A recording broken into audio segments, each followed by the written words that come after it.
Hello everyone, this is an unboxing video of TARGUS USB hub, and TARGUS happen to be one of the provider of iPad cases, dock station and computer accessory and so much more. And this is one of their products. This is a 4-port USB 2.0, and it works with Mac, PC and netbook.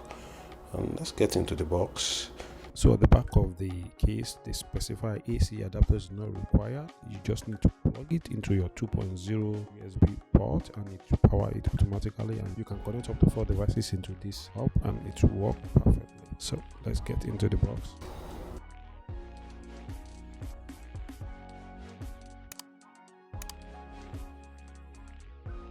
So the major specifications of this device are: it's a 4 USB 2.0 ports, and also supported high-speed transfer rate up to 480 megabit per second, and it can be used on any of the older Windows and the latest Windows, that Windows 10, 11, and the Mac OS and any Linux operating system. Lastly, one interesting feature at the back of the device is the USB connector holder. The USB connector can flip over and clip firmly to the back of the device. What do you think about this product? Leave your comment down below. Thanks for watching. Please subscribe, hit the like button and follow us on social media. Have a good one.